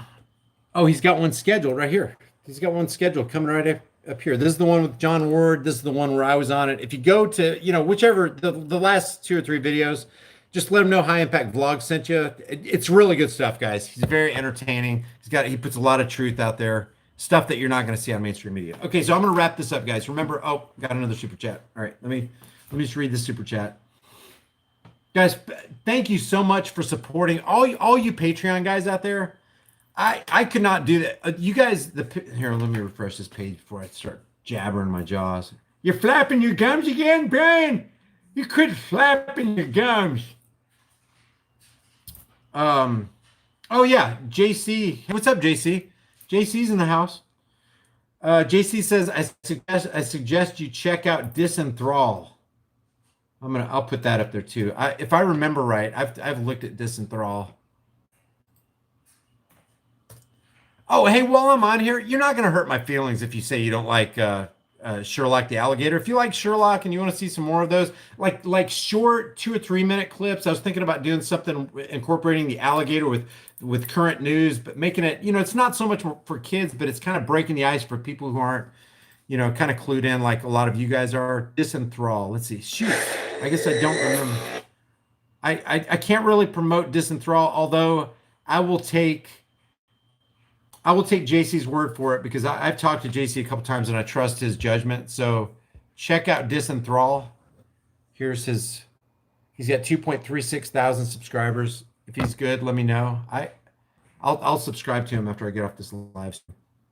Bacchus Shamil says December 10th is coming. Yeah, December 10th, Bacchus Shamil is talking about the change in the YouTube terms of service, which is, guys, if they do what they say they're going to do about channels not being commercially viable, quote unquote, whatever that means, it's just another vague term to get rid of a bunch of good YouTubers, as far as I'm concerned. December 10th, there's going to be a lot of your favorite YouTubers that you are personally subscribed to, that you have personally hit the bell notification icon for, are going to disappear off of this platform. After putting in 10, 12 years worth of work to build their channels, they're going to be gone, including this one probably, including, quite frankly, including Disenthrall, including Mark Stevens, all the good YouTubers. And they're gonna try to hone down and get rid of people. And if you're not commercially viable, according to their own arbitrary edicts, you're pretty much gone. So please do me a favor. I mean, I can't even stress this enough, guys. If you want to maintain communication with me and me with you, sign up to my private email list through my website, High Impact Flicks. Go to my BitChute channel under High Impact Flicks. Matter of fact, all my social media is under High Impact Flicks. You can find me on Twitter, up on Instagram. I'm going to start putting some short videos up on Instagram. I know I've been kind of slacking in that just because the YouTube thing's been taking up a lot of time. And Trish is really high maintenance. But I missed the alligator thing. Give me just, if I get, it's gonna have to be a lot, because I mean I've seen some people say some bad things about Sherlock Alligator. It hurts. It really hurts. I cry myself to sleep every night, don't I, babe? Okay, if I get 50 thumbs up, I'll do more segments with Sherlock Alligator, and I'm thinking about doing maybe starting off just 1 or 2 a week, maybe 3, but definitely just 1 or 2.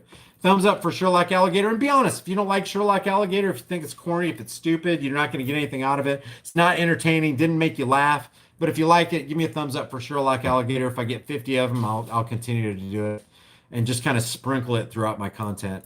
A lot of people are going, man, you're killing my brain cells. I'm too smart for this. You can't throw a cartoon in on that. I don't want Sherlock Alligator. To hell with that thing. Have him go back to Crocodile Dundee or something. Little did they know that an alligator is not a crocodile. And then somebody, that's a thumbs down. Bacchus Shamil says, we love Sherlock Alligator. LOL. Thanks, man. Alligator good. Somebody informed me that alligators are not in the outbacks of Australia. Rather, it is just crocodiles. Somebody just thumbs up, thumbs down. No confusion there, folks. Hi, we're from the government. We're like that. We're from the government. We're here to help. Thumbs up. All right, cool. Only one, like if I see 10 thumbs up on one person, it still only counts for 1 thumbs up. So if I get 50, I'll continue the Sherlock Alligator thing. It's a lot of fun. And really, like if kids watch it, maybe they can be somewhat deprogrammed, I don't know. That's kind of my hope. That's why I have my channel, is because I don't know, maybe I'm naive, but I just think that if we can set brush fires of freedom in the minds of men and see, people look at brainwashing as a negative. Things that people call brainwashing, I call brain muddying. Brainwashing would be a good thing if you wash your brain, if you cleanse your brain with, because the only way to wash your brain is with truth. But if you are constantly embroiled with lies, that's like dipping your head in a sewer.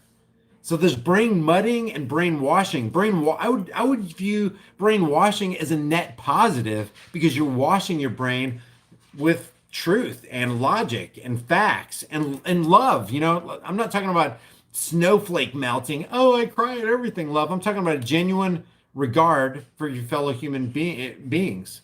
Consideration, kindness, loyalty, dedication, self-discipline, self-determination, self-defense, all that good stuff. So anyway, I can incorporate Sherlock Alligator into, hey kids, this is an AR-15 and it's not dangerous because it's an inanimate object. Can you say inanimate object? Inanimate objects don't pull their own triggers, do they? And then I can see a little 2-year-old going, no. So that when CNN tries to brainwash them, it's like, okay, that's not going in. All right, gun control. No, there's no such thing as gun control. It's human control. Gun violence. There's no such thing as gun violence. Inanimate objects can be no more violent than my pack of gum. So that's the whole goal of Sherlock Alligator. Okay, I saw like 50 thumbs up. I really appreciate it, guys. Thanks for all your support. Patreon subscribers, I really appreciate it. Star subscribers, thank you. Everybody who chips in a little bit on PayPal, on these super chats, buys the shirts. By the way, the shirt that I have on right now, I saw somebody asking. It's 9/11 was an inside job, and you can take that to the bank. But why would you? Why would you take your fiat currency to the bank? 9/11 was an inside job. If there was one thing wrong with Rudy Giuliani, Rudy believed the official government narrative of 9/11 Giuliani. That's all you need to know about Giuliani. Crooked as the day is long. So people who buy my shirts, the AR-15 shirts and all that kind of stuff, I really appreciate the support. It keeps me going, and it keeps me producing this content, and I'm there for you guys. So hit all the links below. Share this video with everybody you know. I really appreciate you guys hanging out with me. Thank you for all the super chats, and I will see you guys in the next heavily censored Shadowban live stream.